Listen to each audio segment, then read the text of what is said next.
Listen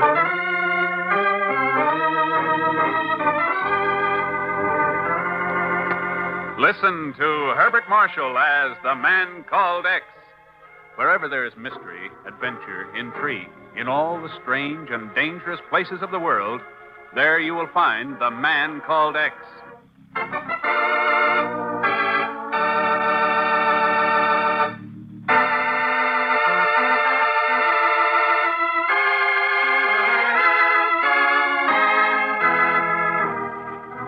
It began in Denmark during the Nazi occupation in 1943. Later, Singapore provided one of the links in the chain. And then, a ghost town in Wyoming. But the tragic climax was not reached until a dreaded scourge began in Canada, and the sharp staccato barking of military rifles started a savage and ruthless slaughter.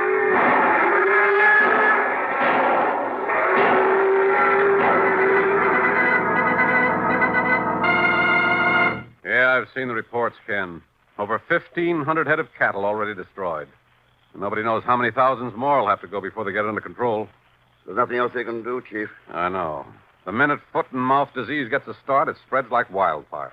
And the only answer is to destroy the infected cattle. You ever stop to think what would happen if it hit the United States? Oh, major tragedy. Millions of dollars washed down the drain. A beef shortage that could last for years. But I guess we don't have to worry about that right now. Chief, you ever hear of a ghost town in Wyoming by the name of Morton? Morton? Why, no. Should I have? Better read this wire. Came in from Washington about 10 minutes ago. Department of the Interior reports Hereford steer found dying in Morton, Wyoming. Diagnosis confirmed as foot and mouth disease? Yeah. Ken, how's that possible? They've got it under control in Canada. This town of Morton must be 1,000 miles south of the border. How could the virus have possibly gotten down there? Pretty interesting question, isn't it? You wondering about sabotage? I'm wondering what Dr. Carl Blomquist is doing these days. Blomquist? The Danish scientist? The expert on diseases of cattle? Yeah. He was suspected of collaborating with the Nazis in biological warfare experiments. Sure, but it was never proved. Matter of fact, he's been living in the United States for some years now. That's right. I just checked on him. He's running a small cattle ranch about 15 miles outside of Morton, Wyoming. What's the nearest airport? Cheyenne? No, don't bother, Chief. I've already got my ticket.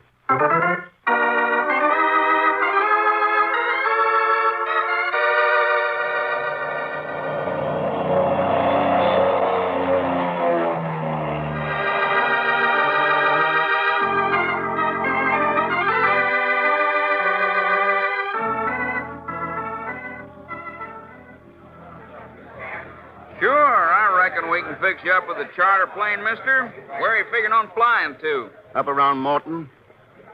Morton? You sure that's where you want to go? Any reason why not? Well, it's none of my business, mister, but Morton's a ghost town. Nobody's lived there for over 50 years, except maybe Jim Saunders. Saunders? Yeah, that's him out there, gassing up that plane on the parking strip.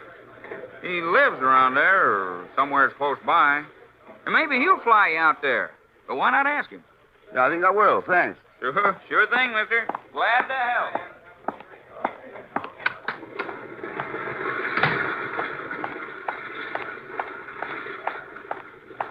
Hello there. You Jim Saunders? So what if I am? Well, they tell me you're flying out toward Morton. Yeah, what's it to you, Mac? I'm looking for a lift out that way. Oh, sure. Another government snoop. One lousy cow gets foot and mouth disease, and you think a Russian A-bomb fell on the joint. Go peddle your paper someplace else, Mac. I'm flying out there alone. Have it your own way, Saunders. I can get another plane. Yeah, but if you do, Mac, don't come anywhere near Morton. You get that? Don't come near Morton. Why not? What are you afraid of? I'm not afraid of anything.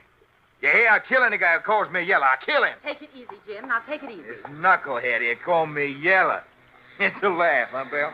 Guy who's thrown lead from Busan to Heartbreak Ridge, and he calls me Yella. Boy, that dirty low Jim, down. stop it. Stop it right now. Okay. Get the plane ready. I've got the supplies. Better start loading them aboard. Okay, I'll load them. Just remember what I said, Mac. Stay away from Morton.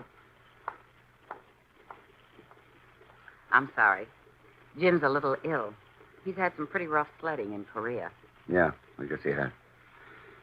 How are you, Bill? All right, Ken? Wyoming's pretty strange territory for you, isn't it?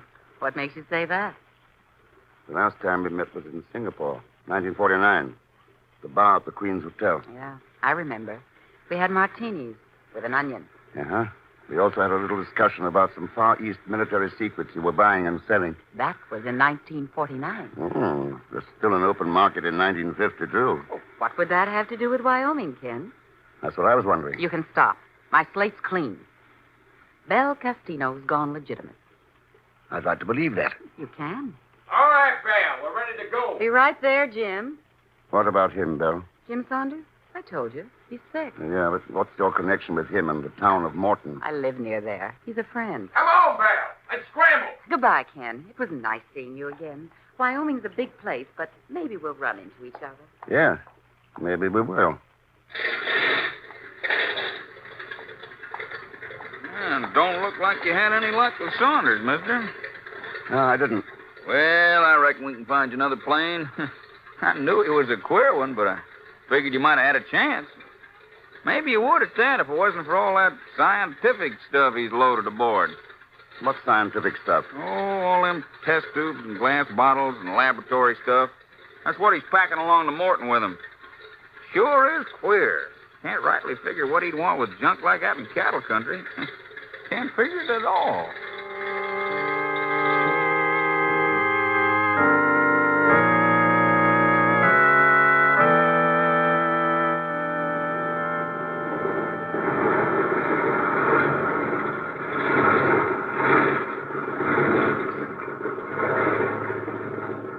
Tower, from NCX 327. Request clearance for takeoff. Over. NCX 327. Runway's yours. Scramble anytime. Wait, hold it. This guy just came in here. Hey, you can't do that. Hey, you. Help, Mr. Thurston. This is Bacon's Elspeth. Don't take off yet. Wait for me. Wait for me!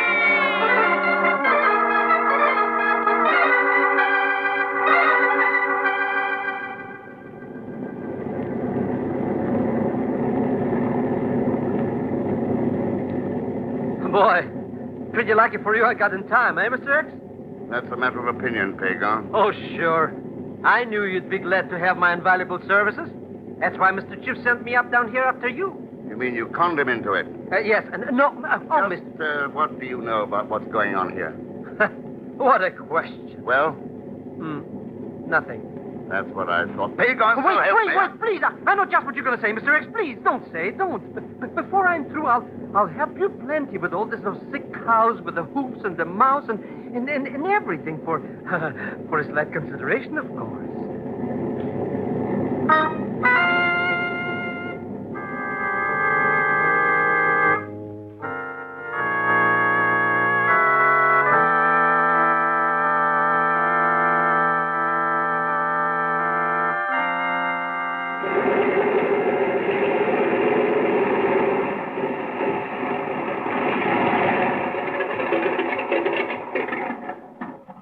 Okay, Pagon. End of the line. I don't get it, Mr. X. I thought we were going to that ghost town. What's this place? Dr. Carl Blomquist Ranch. Blomquist? Hey, I remember him. He was a big scientific shot in Denmark or someplace. Always making with experimental stuff. Yeah. So what are we going to see him for? To learn what he can tell us about foot and mouth disease. We are? But, Watch it! That tall grass. Quick.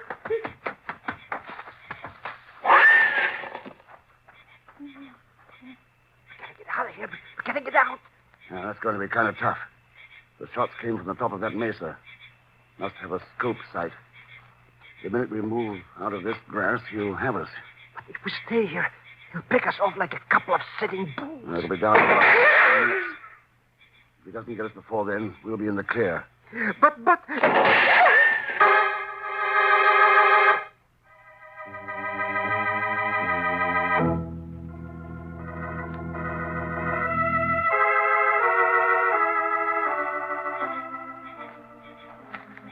Look, Mr. X, why don't we just get into that airplane and go back to Cheyenne? Maybe the character with the rifle is still hanging around. I came out here to ask Blomquist some questions about foot and mouth disease, Pagon. And I got a few more to add to the list. What kind of questions? We land a plane practically in his front yard. Somebody uses us for target practice. And nobody's come around to see what the fuss is all about. Hey, that's right. Hey, maybe the joint's deserted and everybody took it in the lab. That's one of the things I want to find out. Look in the bunkhouse and the outbuildings. I'll check the ranch house. Then come back here and let me know what you find. But it's dark out there, Mr. X. Oh, go on. Okay. What a mishmash just because I'm crazy talking.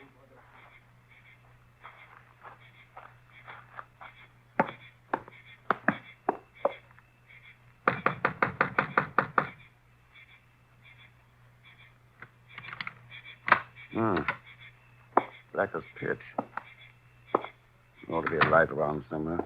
You better stop right there. Well, sounds like you've got something to back up that argument. I have. A 30-06, and it's pointed right at your... Oh, wait a minute. You're not Doc Blomquist. That makes only one of us who's surprised. And you wouldn't be if you had a light on. Thanks. Nice rifle you've got there. You always use a scope sight for close work like this? I'll ask the questions, mister. Who are you? My name's Ken Thurston. Thurston. Sure, it had to be. Why? Because I'm Matt Taylor. Is that supposed to mean something to me? It should. I'm the man who's going to kill you. Well, at least it's nice to know ahead of time. Any particular reason why? Yeah. For infecting my cattle with foot and mouth disease. Just like you did them up in Canada.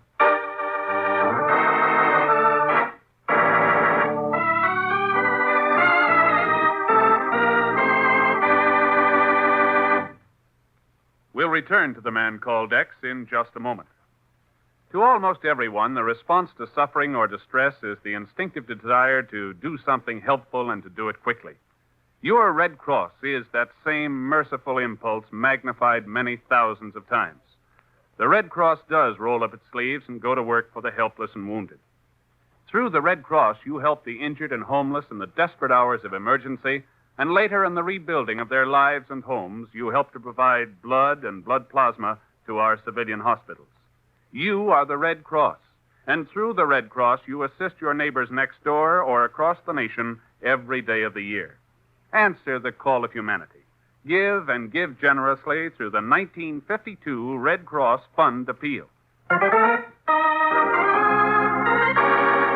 now Act Two of The Man Called X, starring Herbert Marshall with Leon Belasco as Pagon Zellschmidt.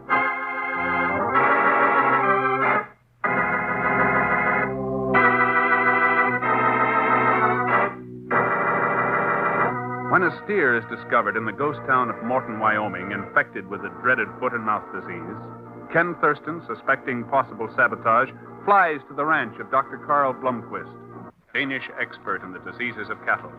But when Ken investigates the apparently deserted ranch house, he's stopped by an armed man who threatens to kill him for a most unexpected reason. That's right, Thurston. I'm going to kill you for infecting my cattle with foot and mouth disease, just like you did them up in Canada. Very interesting. I suppose you've got proof of that statement? Well, proof enough for me. Like what? 30 head of my cattle quarantined this afternoon. A broken hypodermic needle I found out on the range. Blomquist's phone call. What phone call was that? One I heard him make on the party line saying you were coming out here about the virus. All adds up, Thurston. Yes, only I got a different answer. Yeah, but mine is the one that counts. You can't weasel out of it, Thurston. One squeeze on this trigger and you... What the devil? Who are you? Introductions later. Taylor!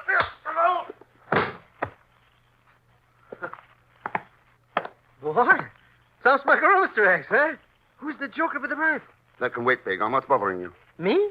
How should anything be... Oh, Mr. X. The Dr. Blomquist. Well, what about him? He's out in the barn. Dead. Blood all over.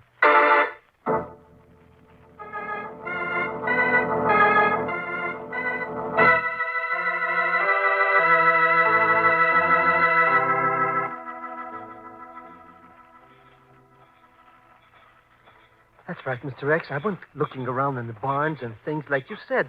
And when I turned the light onto this place, that's what I found. Yes. It's Blomquist, all right. Oh, but who would want to do such a thing to him? And why? Take a look at those storage bins back there. Hey, look at all that junk, Mr. X. Tubes and glasses and jars and glasses and tubes. Yeah, look here. The stuff inside this beaker looks like a culture soup. It does? Why should anybody cook soup in the barn? To get to concentrate. What? Pagan, I'd be willing to bet that Blomquist was developing the virus of foot and mouth disease in here. You collect your bet, Ken. Yeah. Hello, Bill. Thought you flew to the town of Morton with Jim Saunders. I did. Then what are you doing here? And how do you know about this culture? That's easy, Ken. My name isn't Belle Costino anymore. It's Mrs. Carl Blomquist.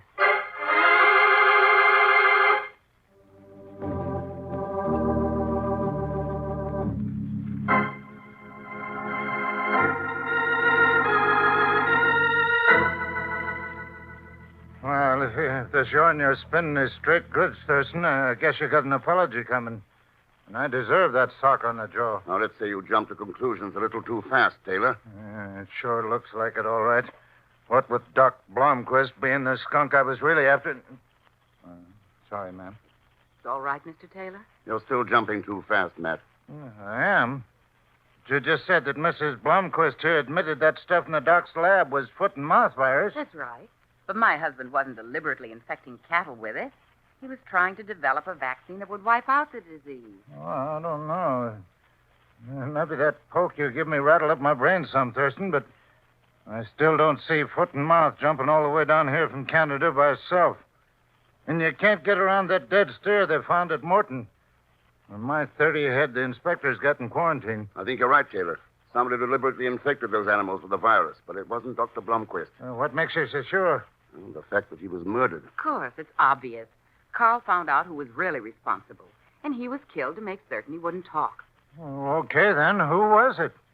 Care to answer that for him, Belle? Oh, I'd be happy to if I could, but I'm afraid that... Oh, still thinking about Singapore in 1949. I was thinking that for a recently bereaved widow, you show a surprising lack of grief. How long were you married? 2 weeks. Where were you married? Still as brilliant as ever, aren't you, Ken? Where, Belle? Yes. You're right. In Canada.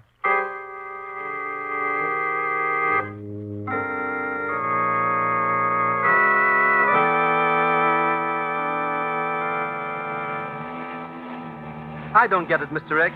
You practically put the finger on that luscious lollipop, Belle Costino, and then you borrow this rattle-trump truck from here to go visiting ghost towns. What do you want to learn in this Morton joints anyway? How that steer got foot and mouth disease.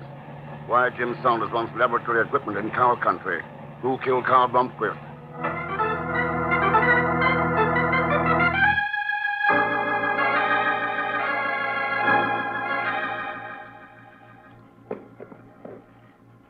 Look, Mr. X, if that Jim Saunders catches us monkeying around his laboratory, he's liable to blow our heads off a couple of times or two. Okay, Pagan, I've seen enough. Let's get out of here. You mean you found out something? Yeah. Why Saunders wanted all that lab equipment. I bet he's cooking up some of that virus soup. No. His interests run more to rocks. What kind of rocks? Oh, you wouldn't know. Carboniferous dolomite. Huh? Hey, there's Saunders' aeroplane up there. Yeah, that's why he wasn't around when we came calling just now. Believe me, I like it better that way. A bomb, Mr. X. He's starting to drop a bomb. That's no bomb. It's attached to the body of the plane by a cable. But it looks like a bomb. If it's not, what is it? It's a magnetometer. A magno who? Let's get back to the ranch. I've got work to do. You're 100%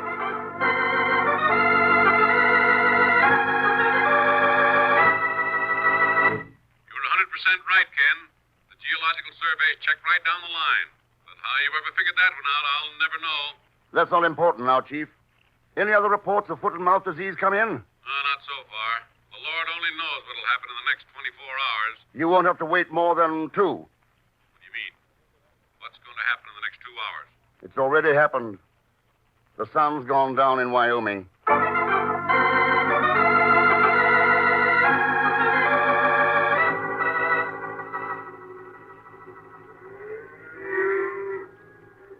Oh, believe me, Mr. X, this ain't a fit night out even for cows. Look at them moving around out there and making funny noises. There's a storm coming up. Thunder and lightning always make cattle nervous. Taylor will be lucky if his stock don't stampede. Sure, just what I said. So why don't we stop hiding these rocks and go back to the ranch house? We can wait there for whatever we're waiting for. This is the only part of Taylor's herd that's not under quarantine now. Whatever's going to happen tonight will happen right. Yeah, listen. So what? Another cow coming up to get a little company. That's a horse and rider, you idiot. Quiet now. Mr. X, whoever it is has stopped right in the middle of all those cows. Yeah. Hey, what's that spray gun thing there? Hypodermic for cattle. Loaded with the virus of foot and mouth disease. It is, but it's going to be used on those cows. It's going to... All right, hold it. What's it? Houston! You're all through, Saunders. Drop the hypo and get away from those cattle. So it was you I saw when I flew over Morton today. I suppose you got it all figured out, eh? Sure, Saunders. Oil. Oil. But the foot and mouth and the soup, what's got to do with oil? The dolomite samples and the magnetometer said there was oil under Taylor's ranch. But Saunders wanted it all for himself. Wanted to drive Taylor out. Bromquist and his virus provided the answer. Sure. You hadn't stuck your nose in. There'd be enough infected cattle here by morning to clean off the entire range. There's still gonna be. Don't shoot, Saunders. The cattle will stampede. You won't stop me now. The cattle, Saunders. You've started a stampede. Get over behind these rocks before it's too late. He's trying to run away from them, Mr. X. Yeah. They're on all sides of him. And, oh, look! Look!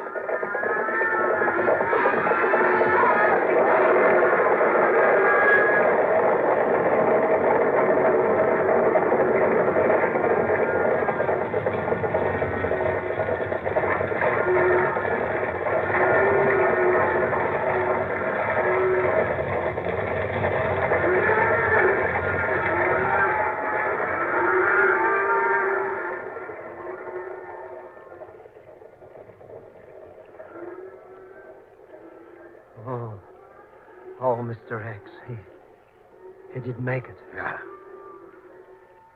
He learned his lesson, Tager. He learned that there's a deadlier virus than foot and mouth disease. A thing called greed.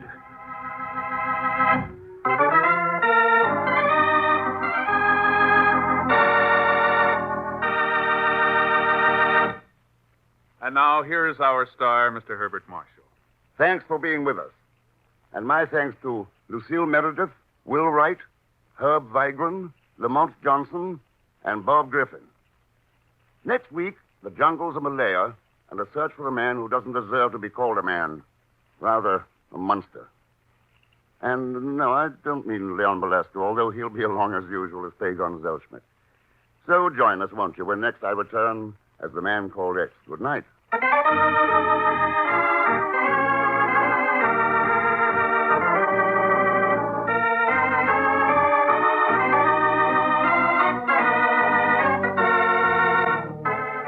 The Man Called X, starring Herbert Marshall, is a J. Richard Kennedy production with music by Milton Charles.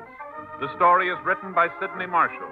This program is directed by Jack Johnstone. All characters and incidents on this program are fictitious, and any resemblance to actual characters or incidents is purely coincidental. And now, until next week, same time and station, this is Hal Gibney saying good night for The Man Called X.